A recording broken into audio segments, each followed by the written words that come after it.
नमस्कार विद्यार्थियों। Political science classes में आपका स्वागत है।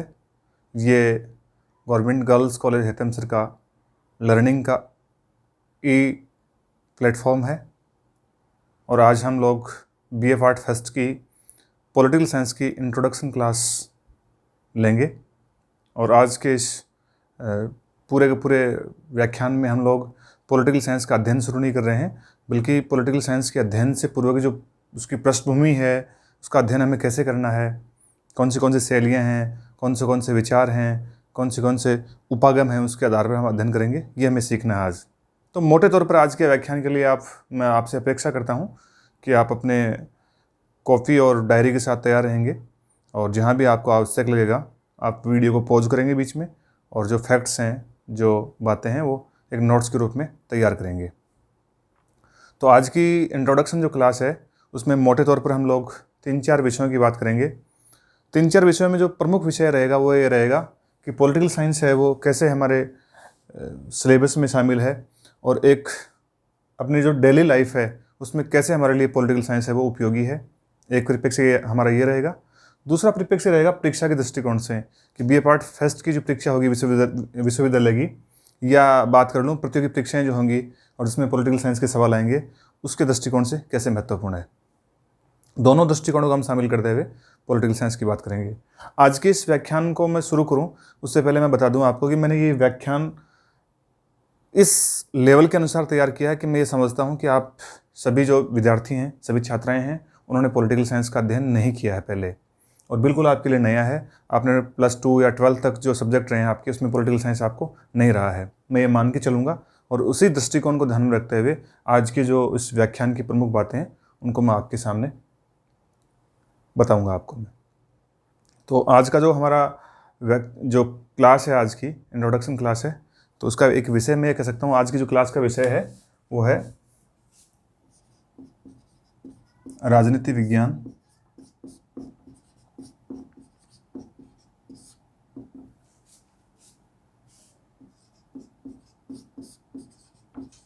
परिचय कक्षा। न केवल हम बीए पार्ट फर्स्ट के इस पॉलिटिकल साइंस की बात कर रहे हैं, बल्कि पॉलिटिकल साइंस को एक बहुत बड़े वाइड में हमें देख के, बहुत एक विस्तृत सेंस में देख के हमें इसको तैयार करना है। तो परिचय कक्षा में जो हमारा सबसे पहला जो टारगेट रहेगा वो ये रहेगा कि हम सबसे पहले जब इसके परिचय की गहराई में जाएंगे, इससे पहले इसके मोटे तौर पर, या हम ये कह सकते हैं कि इसका आधारभूत जो विकास है इस सब्जेक्ट का, उसको जान लेते हैं। तो मैं समझता हूँ आप में से बहुत सारी छात्राएं हैं जिन्होंने +2 में पॉलिटिकल साइंस पढ़ा है और नहीं भी पढ़ा है, आप साइंस बैकग्राउंड से हैं या किसी भी बैकग्राउंड से हैं, तो भी आप, मैं समझता हूँ कि आप जानते हैं इस बात को कि जो पॉलिटिकल साइंस है वो कैसे आपके लिए उपयोगी है। हम अभी ये समझते हैं कि अगर आप साइंस बैकग्राउंड से हैं या नहीं हैं, तो भी आप पॉलिटिकल साइंस के एक सामान्य नामकरण, उस राजनीति विज्ञान सब्जेक्ट कब शुरू हुआ होगा, इसका इतिहास क्या रहा है, कहाँ शुरू हुआ होगा, इसकी विषय वस्तु क्या होती है, इसका जो कंटेंट है, इसमें क्या क्या पढ़ना पड़ता है, सब्जेक्ट का विकास कैसे हुआ, क्या नया सब्जेक्ट है या पुराना है, या इसके जनक कौन हैं, विधियाँ कौन सी हैं, कंटेंट क्या, मतलब मोटे तौर पर आप ये चीज़ तो जानते भी होंगे। मैं आपसे अपेक्षा करता हूँ कि आप स्नातक प्रथम वर्ष के विद्यार्थी होने के नाते इन चीज़ों को समझते होंगे, लेकिन फिर भी मैं आपको पहले ही बता चुका हूँ, मैं ये मान के चल रहा हूँ कि पॉलिटिकल साइंस पे आप कुछ भी नहीं जानते हैं। तो सबसे पहले मैं इसका परिचय करवाऊंगा आपको और आपको एक यूनान, आप लोगों ने, अगर आपने इतिहास में पढ़ा हो तो यूनानी सभ्यता, यूनानी इतिहास या ग्रीक, दूसरा शब्द देखो ग्रीक आएगा इसके लिए। देखिए, जो यूनान देश है आज भी यूरोप का एक देश है, उसका जो अंग्रेजी जो पर्याय है वो ग्रीस है। आज भी ग्रीस को हम यूनान बोलते हैं, तो यूनान को हम ग्रीक बोलते हैं। प्राचीन यूनान में जो भाषा थी वहाँ की, वो ग्रीक भाषा थी, जिसको हम ग्रीक भाषा बोलते हैं। तो यूनान में इस सब्जेक्ट का जन्म हुआ है, हम ये कह सकते हैं। मोटे तौर पर इसका जो विकास शुरू हुआ वो यूनान की धरती से हुआ है, ग्रीस की धरती से हुआ है। तो देखें, यूनान में शुरू हुआ है। और मैं एक जानकारी और दे दूँ आपको, ये ऐसा समय है 500 ईसा पूर्व, लगभग 500 ईसा पूर्व है। तो 500 ईसा पूर्व लगभग आज से ये कह सकता हूँ कि 2500 वर्ष पहले इस सब्जेक्ट का जो वर्तमान आज का जो कंटेंट है, आज की जो सामग्री है, उसके इर्द गिर्द का जो कंटेंट था, सामग्री थी, उसका विकास हो चुका था। आप ये जरूर सुना होगा आपने ये नाम, अरस्तु। इंग्लिश में इसको हम लिखते हैं अरिस्टोटल। तो जो अरिस्टोटल है वो इस विषय के जनक है। तो एक तो आपको ये मालूम पड़ा कि राजनीति विज्ञान जो सब्जेक्ट है, एक विषय के रूप में जो हम इसका अध्ययन करते हैं, इसके पिता, इसके जनक कौन है? अरस्तु हैं। और अरस्तु का जो काल है वो लगभग ईसा के जन्म से पूर्व का काल है, लगभग 2500 वर्ष पूर्व का काल है। तो अरस्तु हैं वो इसके जनक हैं, और मैं मान सकता हूँ 2500 साल पहले इसका एक सब्जेक्ट के रूप में जन्म हुआ है। उस समय उसका नाम चाहे कुछ भी रहा होगा, सिविक्स रहा होगा, नागरिक शास्त्र रहा होगा, राजनीतिक दर्शन रहा होगा। इसमें इस बहस में हम नहीं जाएंगे, लंबी बहस में। लेकिन आज से 2500 वर्ष पूर्व यूनान के दार्शनिक अरस्तु ने इस विषय की महत्ता पर प्रकाश डाला और बाकी दुनिया को इस विषय वस्तु या इस विषय की जो सीमाएं हैं उनसे अवगत करवाया। तो हम ये कहेंगे राजनीति विज्ञान के पिता कौन है? अरस्तु। फिर देखो, अरस्तु हैं वो राजनीति विज्ञान के शब्द काम में लेते हैं मास्टर साइंस। मास्टर साइंस अर्थात साइंस का मतलब है विज्ञान, और मास्टर साइंस का मतलब है सर्वोच्च विज्ञान या परम विज्ञान। अरस्तु ने राजनीति से जुड़े हुए जो उनके अध्ययन थे, स्टडी थी, उसको किस बात से नवाजा, किस बात से संज्ञा दी? मास्टर साइंस से। इस बात की बहस चली कि साइंस पढ़ना जरूरी है या फिर ये पॉलिटिक्स पढ़ना जरूरी है, पॉलिटिकल साइंस पढ़ना जरूरी है। तो अरस्तु ने कहा कि ये साइंस ही है। पॉलिटिकल साइंस क्या है? साइंस ही है। यानी पॉलिटिक्स भी क्या है? साइंस ही है। और ये न केवल साइंस है, बल्कि जितनी साइंस हैं, जितनी विज्ञान हैं दुनिया में, खगोल शास्त्र हो, चाहे ज्योतिष हो या कोई और गणित हो, उन सब में मास्टर है, सबकी मास्टर है। मैं आपको इस व्याख्यान के अंत में बताऊंगा। सबसे अंत में जो मेरा सवाल होगा वो अरस्तु की इसी बात को लेकर होगा, कैसे अरस्तु ने इसको एक सर्वोच्च विज्ञान या परम विज्ञान बताया था, और कैसे आज के परिप्रेक्ष्य में, अगर हम आज के भारत के परिप्रेक्ष्य में देखें या दुनिया के पूरे परिप्रेक्ष्य में देखें, तो हम ये पाएंगे कि वास्तव में जो अरस्तु की बात थी वो बिल्कुल सच्चे अर्थों में सही थी। अर्थात आज भी हमें लगता है कि जो पॉलिटिकल साइंस है वो हमारे जीवन में एक मास्टर साइंस की भूमिका में है या सर्वोच्च विज्ञान की भूमिका में है। तो अभी हम ये जान चुके हैं कि पॉलिटिकल साइंस का जन्म है वो यूनान में हुआ है। अरस्तु इसके जनक हैं। 2500-2600 वर्ष पूर्व का ये सब्जेक्ट है, विषय है, और इसका जो नाम है वो अरस्तु ने रखा है मास्टर साइंस। लेकिन ये जो 2500 साल पहले का जो ये सब्जेक्ट है जिसको हम पॉलिटिकल साइंस आज बोल रहे हैं, वास्तव में ये उस समय पॉलिटिकल साइंस नहीं था। तो हमें ध्यान देना है सब्जेक्ट का जो नामकरण है वो कैसे कैसे हुआ है। तो सबसे पहले हम ध्यान देंगे अरस्तु की एक रचना पे, पॉलिटिक्स। हिंदी में इसको हम बोलेंगे राजनीति। ये राजनीति है, ये पुस्तक है। पॉलिटिक्स जो पुस्तक है वो किसने लिखी है? अरस्तु ने। और पॉलिटिक्स जो पुस्तक है उस पुस्तक में क्या लिखा हुआ है, इसके आधार पर हम जान पाएंगे कि पॉलिटिकल साइंस या पॉलिटिक्स की परिभाषा क्या होगी। तो देखो, पॉलिटिक्स की जो परिभाषा है या पॉलिटिक्स जो है ना, इसका जो कंटेंट है, इस पुस्तक को अरस्तु ने लिखा है। इसमें कौन सी चीज़ें इसमें सम्मानित हैं, कौन सी बातों का इसमें जिक्र किया गया है, वो हम पहले देखते हैं। तो देखो, अगर 2500 साल पहले की मैं यूनान की बात करूं तो आपने जरूर नाम सुना होगा नगर राज्य। ये योजक है नगर राज्य। देखिए, वर्तमान समय में पॉलिटिकल साइंस है वो राज्य का अध्ययन करता है। ठीक है, जैसे हम मानते हैं कि राज्य, भारत एक राज्य की परिभाषा में पॉलिटिकल साइंस के हिसाब से, उसको हम नेशन भी बोल सकते हैं, कंट्री बोलते हैं, लेकिन पॉलिटिकल साइंस की जो शुद्ध परिभाषा है उसके हिसाब से ये स्टेट है भारत। तो राज्य, नगर राज्य का मतलब है 2500 वर्ष पूर्व है यूनान में, जैसे आज हमारे भारत में जो आधुनिक गांव हैं, छोटे छोटे गांव हैं, वैसे ही यूनान में या एथेंस में, उसकी राजधानी में छोटे छोटे नगर राज्य हुआ करते थे, जिसको हम सिटी स्टेट बोलते थे। तो नगर राज्य जो हुआ करते थे ना, उसका शासन चलाने के लिए उसमें प्रशासक होते थे, राजा का चुनाव होता था, वंशानुगत भी होते थे, राजकार्यों में भाग लेने की स्वतंत्रता प्राप्त थी, कुछ लोग नागरिक थे, कुछ लोग नागरिक नहीं थे। तो मोटे तौर पर पॉलिटिक्स जो पुस्तक है उसमें प्राचीन यूनान के जो शासन व्यवस्था है नगर राज्यों की, उसका जिसमें जिक्र किया गया है। तो वो जो नगर राज्य थे प्राचीन काल में, वो आज क्या हो गए हैं, आधुनिक राज्य हो गए हैं, राष्ट्र राज्य हो गए हैं। जैसे भारत एक राष्ट्र राज्य है, पाकिस्तान राष्ट्र राज्य है, तो ये राज्य बन गए हैं।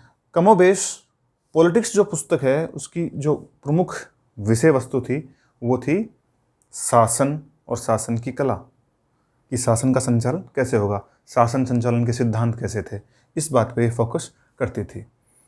लेकिन अगर हम अब बात कर लूँ मैं आज के सेंस में आपसे और आधुनिक अर्थों में बात कर लूँ, तो आज आपके दिमाग में पॉलिटिक्स शब्द सुनते ही आपके दिमाग में किस तरह की बातें आती होंगी।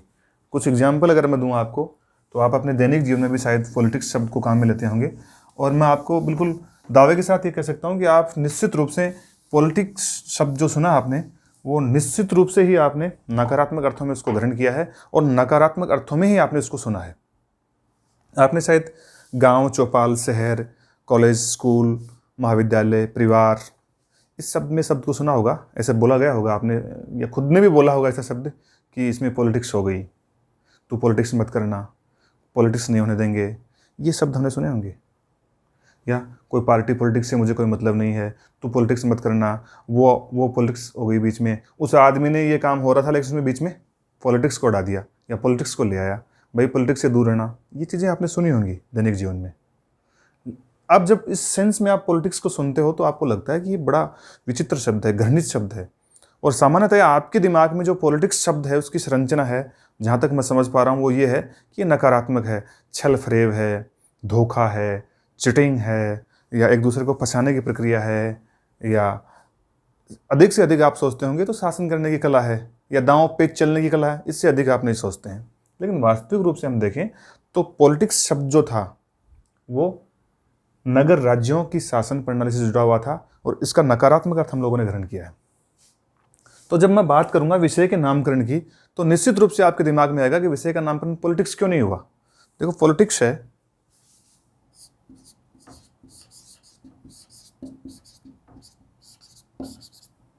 पॉलिटिक्स है वो एक तो नकारात्मक अर्थ दे रहा है अपने को, नकारात्मक अर्थ प्रदान कर रहा है। दूसरा हम देखेंगे तो पॉलिटिक्स एक कार्य सा लगता है आपको कि पॉलिटिक्स हो गई, पॉलिटिक्स नहीं होनी चाहिए, तो आपको क्या लगता है, ये एकदम से यूँ लगता है जैसे एक कार्य है, एक्शन है। तो ये पॉलिटिक्स शब्द है ना, वो इस विषय के लिए, इस विषय के नामकरण के लिए उपयुक्त नहीं पाया गया, तो पॉलिटिक्स नाम इसका नहीं रहा। क्योंकि पॉलिटिक्स उस पुस्तक का नाम था जिसमें शासन कला की सिद्धांत या शासन कला की जानकारियाँ निहित थी, जो अरस्तु ने लिखी थी। लेकिन जब पॉलिटिक्स शब्द को नकारात्मक अर्थों में ग्रहण किया गया, तो हम ये क्यों माने कि अपना जो सब्जेक्ट है जिसको हमें 3 साल तक पढ़ना है, उसको हम पॉलिटिक्स शब्द से ही जाने, केवल नकारात्मक सेंस में इसको हम ग्रहण नहीं करेंगे। दूसरा आपने एक और नाम सुना होगा, political philosophy, political philosophy, Hindi में इसको हम बोल सकते हैं राजनीतिक दर्शन।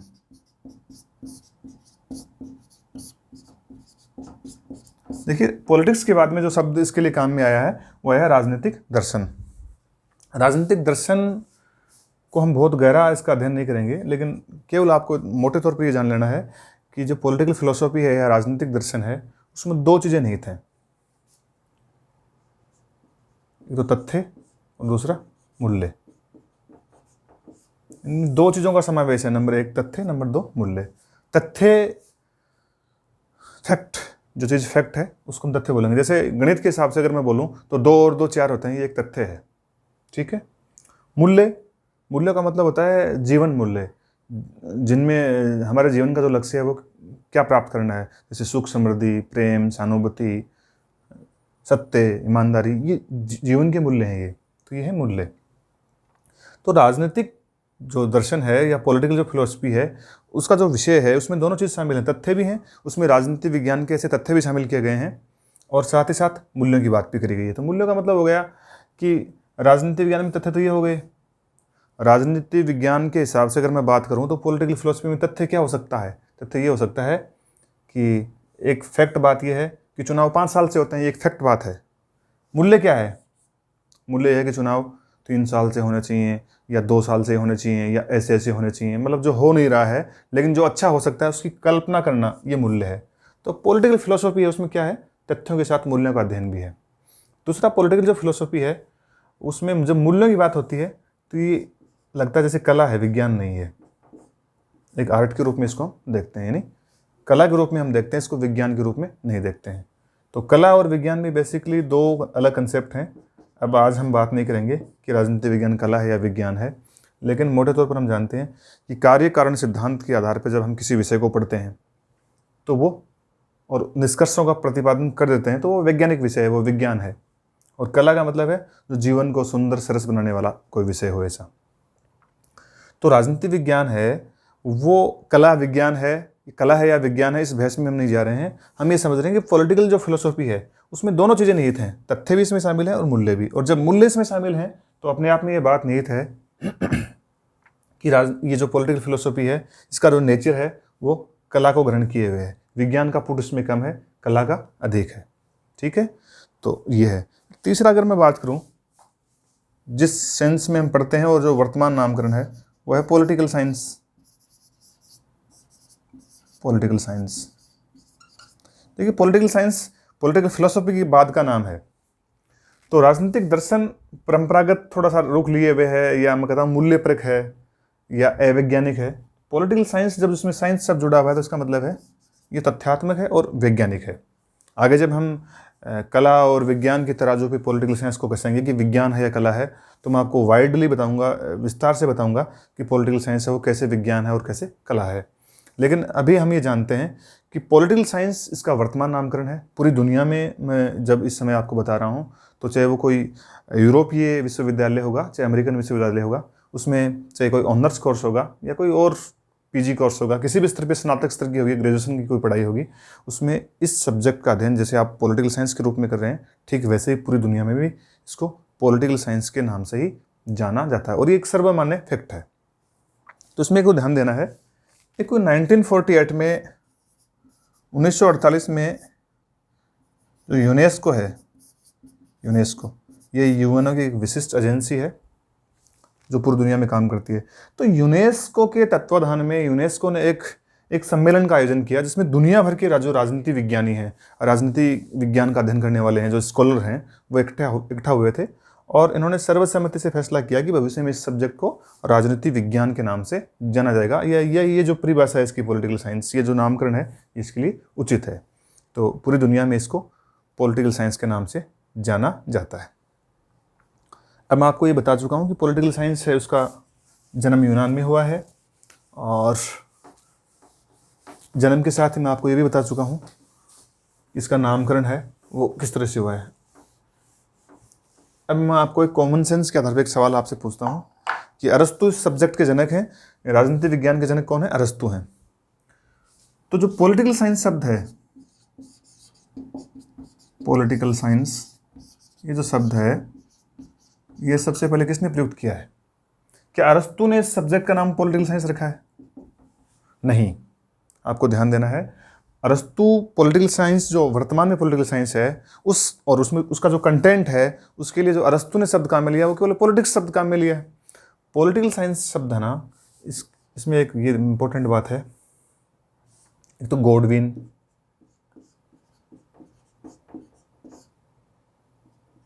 एक है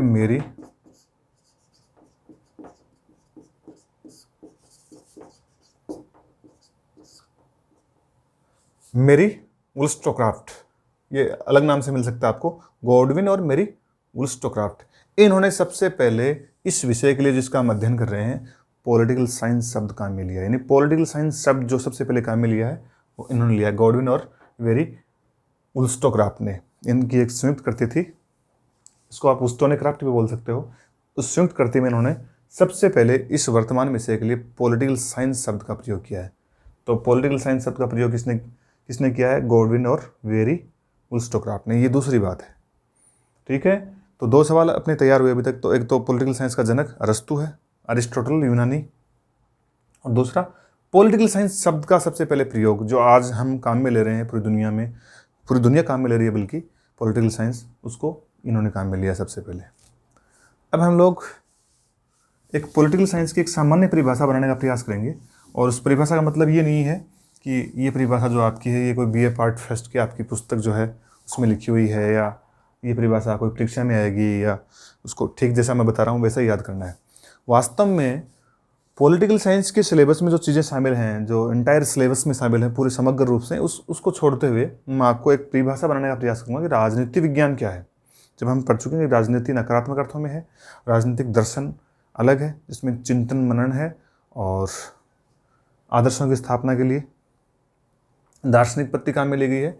लेकिन पॉलिटिकल साइंस जो है, या जिसको हम आज पॉलिटिकल साइंस है, जिसको हम पॉलिटिक्स बोलते हैं मोटे तौर पर, उसकी परिभाषा क्या है, उसमें कौन सी चीज़ें निहित हैं। जब हम बोलते हैं पॉलिटिक्स या पॉलिटिकल साइंस, तो उसमें कौन सी चीज़ें निहित हैं, तो ये हमें देखना है। तो सबसे पहले मैं बता दूं आपको, ग्रीक शब्द था कोई एक, यूनानी भाषा का एक शब्द है पॉलिटिकोस, ये ध्यान देना आपको, पॉलिटिकोस।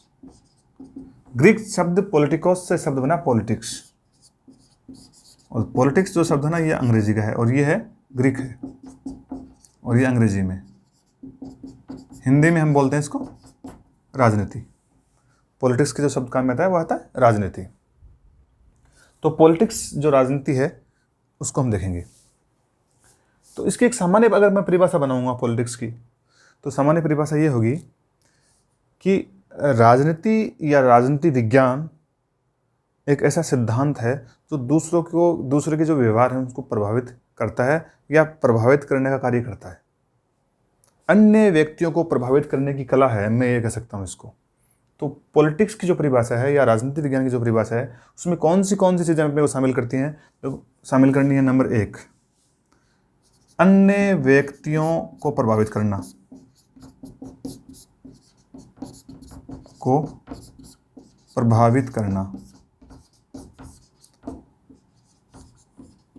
अन्य व्यक्तियों को प्रभावित करना, यानी ये एक ऐसा व्यवहार है या सिद्धांत है जिससे अन्य व्यक्ति प्रभावित होते हैं। ये बात और है कि जो अन्य व्यक्ति प्रभावित हो रहे हैं वो नकारात्मक रूप से हो रहे हैं या सकारात्मक रूप से, यानी प्रभाव जब हो रहा है पॉलिटिकल साइंस का उन पे, तो वो खराब उनके व्यक्तिगत जीवन के लिए नकारात्मक है, अच्छा है, लाभप्रद है या हानिकारक है, वो अलग बात है। लेकिन अन्य व्यक्तियों को प्रभावित करना, ये पॉलिटिकल साइंस का मुख्य काम है, पॉलिटिक्स का मुख्य काम है। उसमें अन्य व्यक्ति हैं, उन पे जो प्रभाव है वो रहता है, नंबर 1। दूसरा देखो इसका काम होगा, वो होगा सत्ता व संसाधनों का उचित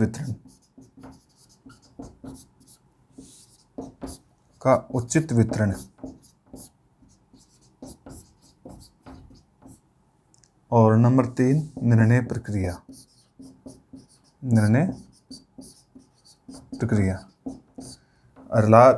पॉलिटिक्स है या राजनीति विज्ञान की जो परिभाषा हम बनाएंगे, राजनीति विज्ञान क्या है वास्तव में, आपसे कोई पूछ ले कि पॉलिटिकल साइंस पढ़ते हो, पॉलिटिक्स है क्या, तो देखो इसकी परिभाषा जो बनेगी वो ये बनेगी कि राजनीति या पॉलिटिक्स एक ऐसा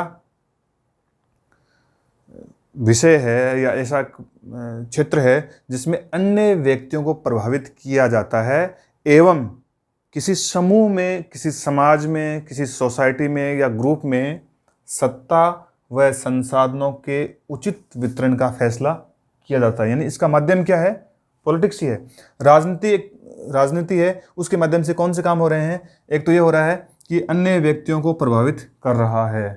अन्य व्यक्तियों को प्रभावित करने की कला क्या है, पॉलिटिक्स है, राजनीति है या राजनीति विज्ञान है। दूसरा, समाज में, समूह में या ग्रुप में सत्ता व संसाधनों का उचित वितरण कैसे किया जाए, हो रहा है या नहीं हो रहा है, उस पर ध्यान देता है।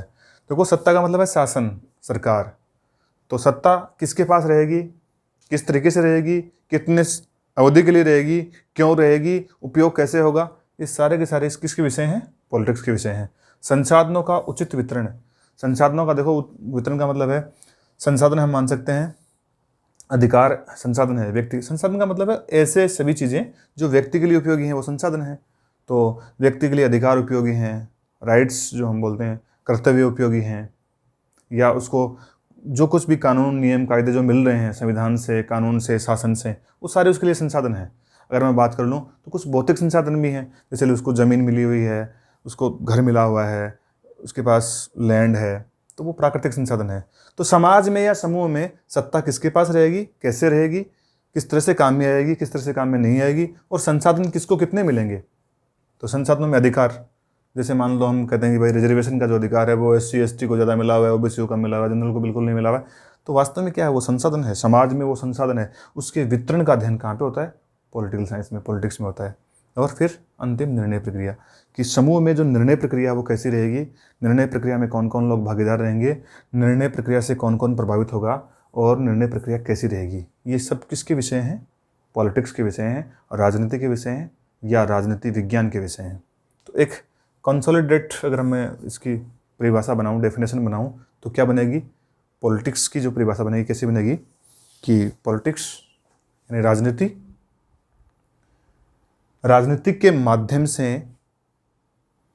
अन्य व्यक्तियों को प्रभावित किया जाता है और उस प्रभाव के कारण समाज में, समूह में सत्ता व संसाधनों के उचित वितरण की प्रक्रिया को अपनाया जाता है तथा निर्णय प्रक्रिया के समग्र अध्ययन के माध्यम से, निर्णय प्रक्रिया को इसमें शामिल करना डेफिनेशन में, निर्णय प्रक्रिया के माध्यम से या उचित निर्णय प्रक्रिया के माध्यम से इन कार्यों को किया जाता है।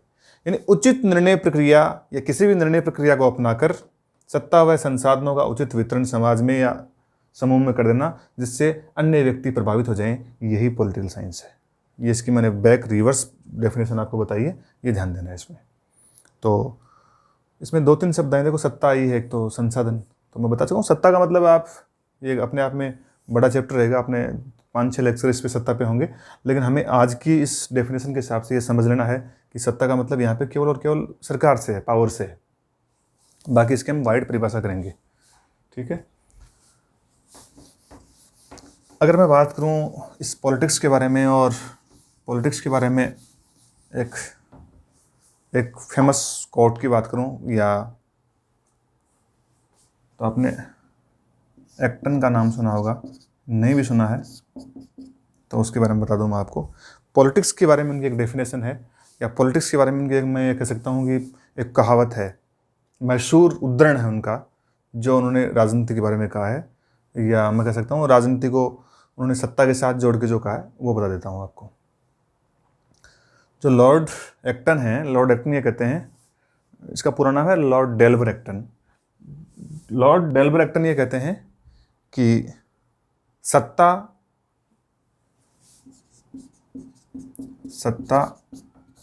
भ्रष्ट करती है, सत्ता भ्रष्ट करती है और पूर्ण सत्ता पूर्णतः भ्रष्ट करती है। In power tends to corrupt and absolute power corrupt absolutely. सत्ता भ्रष्ट करती है, पूर्ण सत्ता पूर्णतः भ्रष्ट करती है, भ्रष्ट करती है। ये परिभाषा है लॉर्ड एक्टन की। तो बेसिकली यहाँ पे जो सत्ता शब्द उन्होंने काम में लिया है, अथॉरिटी शब्द जो काम में लिया है, वो पॉलिटिक्स के बारे में काम में लिया है, पॉलिटिक्स के सेंस में काम में लिया है, ठीक है ना, और पावर के सेंस में काम में लिया है। क्योंकि निश्चित रूप से पॉलिटिक्स में पावर का अंततः उपयोग हो ही रहा है, सारे जो कार्य हो रहे हैं शक्ति के माध्यम से हो रहे हैं। तो लॉर्ड एक्टन कहते हैं कि सत्ता भ्रष्ट करती है, पूर्ण सत्ता पूर्णतः भ्रष्ट करती है, यानी power tends to corrupt and absolute power corrupt absolutely. ये एक फेमस उद्धरण है जो अपने को लॉर्ड एक्टन का याद रखना है, ठीक है। तो अब मैं इनके अलावा बात करूँगा कुछ जो अपने पेपर है, और पेपर फर्स्ट है जो अपना BA पार्ट फर्स्ट का, उसका जो नाम है वो है राजनीति विज्ञान के मूल आधार। उसमें कौन सी चीज़ें निहित हैं, राजनीति विज्ञान के मूल आधार।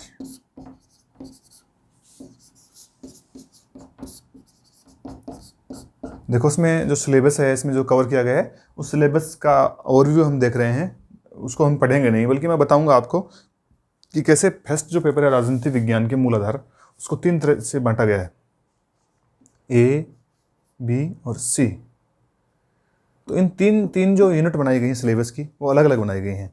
जब हम पढ़ेंगे इसको तो तीन पार्टों में बांट के पढ़ेंगे।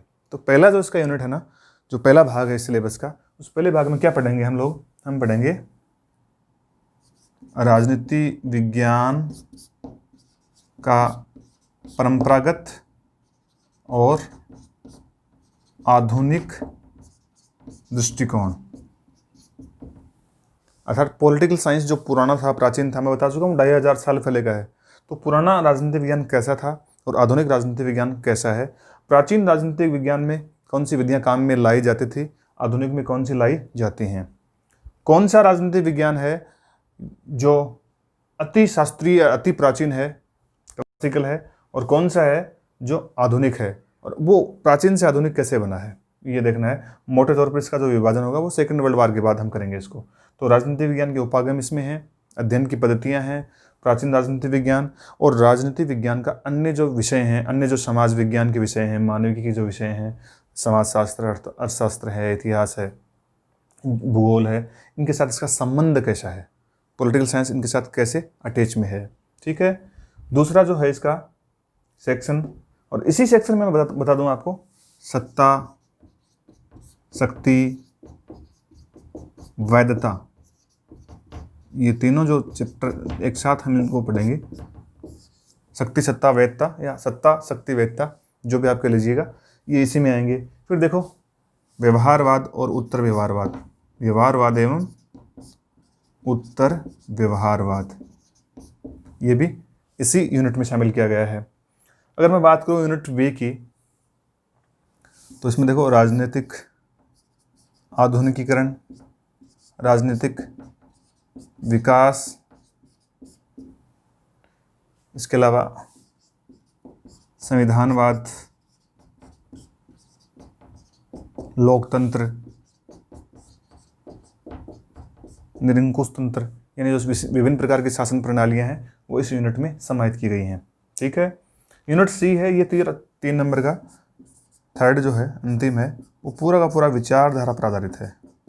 विचारधाराओं में आप लोगों ने 12वीं क्लास में भी शायद पढ़ा होगा, उदारवाद, आदर्शवाद, आदर्शवाद को हम प्रत्ययवाद भी बोलते हैं, आइडियलिज्म भी बोलते हैं, समाजवाद, मार्क्सवाद, आदर्शवाद, उदारवाद, और एक अंतिम इसमें नारीवाद भी सम्मानित है, नारीवाद भी हम इसमें पढ़ेंगे। तो ये 3 इसके भाग बनाए गए हैं, और बीए पार्ट फर्स्ट का जो पेपर फर्स्ट है वो इन तीनों अगर हम समग्र रूप से इनको जोड़ेंगे तो ये समग्र रूप से 100 नंबर का जो हमारा पेपर होगा उसको कवर करेगा। ये तो होगा इसका पेपर।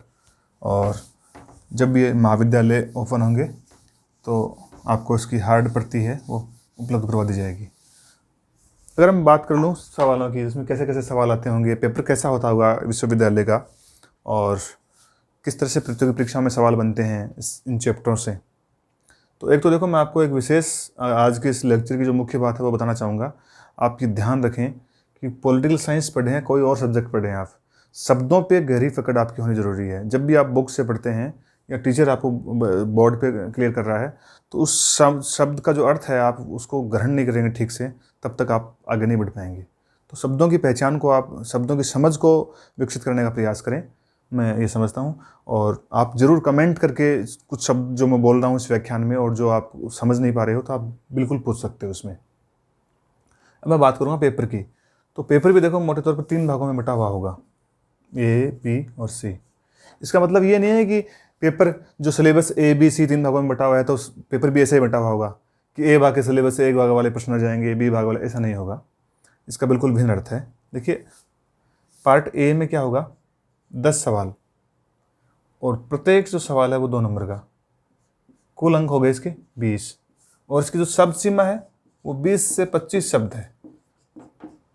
अर्थात पेपर की बात कर रहा हूँ मैं, यूनिवर्सिटी का जो पेपर आएगा या जो सवाल आएंगे वो सवाल इस तरह से आएंगे, 10 सवाल आएंगे, 2-2 नंबर के आएंगे, कुल हो गए 10 सवाल। जब एक सवाल 2 नंबर का तो 20 नंबर के हो गए, और इनका जो उत्तर अपने को लिखना है वो 20 से 25 शब्दों के अंदर ही लिखना है। ठीक है। तो 20 से 25 का मतलब है कि 20 का 15 लिखते हो, 18 लिखते हो वो भी 15 ही है, और 25 का 27 लिखते हो वो भी 15 ही है। तो यानी कहने का मतलब है 2 पंक्तियों में उत्तर देने वाले या अति लघुतरात्मक जो सवाल है वो इस सेक्शन से बनेंगे अपने। ठीक है। पार्ट बी की बात करूं तो उसमें 5 सवाल आएंगे, 5 सवाल आएंगे, तो एक सवाल 4 नंबर का होगा, कुल 20 हो जाएंगे, और इसकी शब्द सीमा है वो 150 शब्द है। अर्थात 5 सवाल 4-4 नंबर के आएंगे, और 5 सवाल जब 4 नंबर के आएंगे तो कुल हो गए 20। इनके सारों के उत्तर देने पड़ेंगे अपने, इसमें कोई अथवा नहीं आएगा, कोई फालतू नहीं आएंगे, उतने आएंगे जितने अपने को उत्तर लिखने होते हैं, और ये ऐसे ही 20 हो गए। ठीक है। यूनिट्स जो सी है इसमें थोड़ा ध्यान देना अपने को। इसमें क्या होगा, यूनिट सी भी अपने आप में 3 जगह बटी हुई होगी, क, ख और ग, 3 जगह बटी होगी। लेकिन यूनिट सी को हम सबसे पहले समझ लें कि इसमें से सवाल कितने आएंगे, 3। एक सवाल आएगा 20 नंबर का, और कुल कितने नंबर हो गए, 60। तो हम देखें अब 60, 20, 80, 100 नंबर का पेपर बन रहा है। इसमें सवाल कितने आ रहे हैं, 3। प्रत्येक सवाल है वो 20 नंबर का है। तो अपने आप में मालूम पड़ रहा है आपको कि निबंधात्मक सवाल है। इनके जो उत्तर हैं वो 1000 से लेकर 1500 शब्दों के बीच में आएंगे। निबंधात्मक सवाल है, यानी 5 प्रश्नों के आसपास एक सवाल का उत्तर आएगा। और ये जो 3 सवाल जो आएंगे इनको ध्यान देना है अपने को। ये 3 सवाल क्या होगा, 3 सवाल हैं वो आएंगे, लेकिन उसमें खंड 3 होंगे। कैसे होंगे, 2 सवाल यहाँ पे आ गए, 2 सवाल यहाँ पे आ गए, और 2 सवाल यहाँ पे आ गए। यानी मोटे तौर पर कुल सवाल जो होंगे वो 6 होंगे। यानी सवाल करने कितने आपने को, 3 ही करने हैं, लेकिन सवाल कितने होंगे, 6। तो इन 2 में से कोई एक करना है, इन 2 में से कोई एक करना है, और इन 2 में से कोई एक करना है। अर्थात ये दोनों नहीं कर सकते आप। और यानी प्रत्येक खंड में से एक बड़े प्रश्न का चुनाव करते हुए इन 3 सवालों के अपने को उत्तर देने होंगे। यानी अपने को इसमें अथवा का ऑप्शन मिल रहा है। कुल बड़े प्रश्न कितने आ रहे हैं, 6, करने कितने हैं, 3। लेकिन ऐसा नहीं है कि 3 कहीं से भी कर देंगे हम, प्रत्येक खंड से एक करते हुए हम 3 पूरे करेंगे। ये हमारे इस पूरे सिलेबस का उद्देश्य है। तो मैं समझता हूँ कि इस हिसाब से अगर हम इसको पढ़ेंगे तो कोई ज़्यादा दिक्कत नहीं आएगी। अब मैंने आपको वीडियो के प्रारंभ में ही ये बताया था कि हम वीडियो के जो व्याख्यान है इसके अंत में मैं आपको बताऊंगा कि कैसे है वो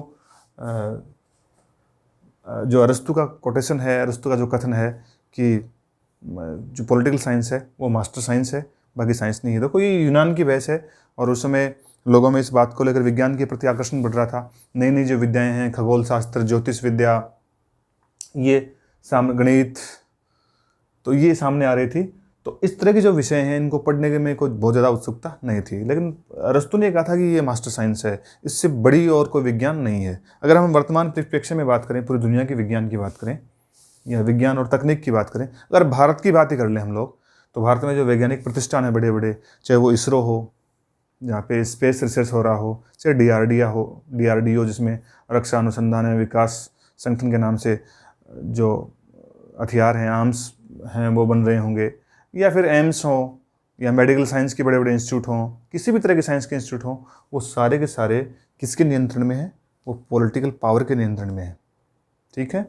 तो हम ये कह सकते हैं जो वर्तमान सरकार है, या इससे पहले वाली सरकार भी कोई भी रही होगी, लेकिन सरकार में जो लोग रहे हैं, चाहे वो प्रधानमंत्री, राष्ट्रपति रहे हैं, वो किसके इशारे पे काम करते हैं, किसके निर्देश पे काम करते हैं, किसके निर्देश पे शोध कर रहे हैं, सरकार के निर्देश पे। तो विज्ञान अपने आप में वहाँ पे अपने को लगता है कि राजनीतिक नियंत्रण में है। इसीलिए इसी सेंस में अरस्तु ने कहा था कि पॉलिटिकल साइंस है वो क्या है, मास्टर साइंस है। न केवल साइंस है बल्कि मास्टर साइंस है। इससे बड़ी और कोई साइंस हो नहीं सकती दुनिया में, जो पूरी दुनिया को नियंत्रित कर रही है और चला रही है। तो मैं समझता हूँ कि आज के इस लेक्चर को आप ठीक से समझ पाए होंगे, और मैं अब क्रमबद्ध रूप से अपना जो सिलेबस है BA पार्ट फर्स्ट का, उसके हिसाब से ये अपना जो YouTube चैनल है उस पर ई लेक्चर डालता रहूँगा। आप इंजॉय करें। धन्यवाद।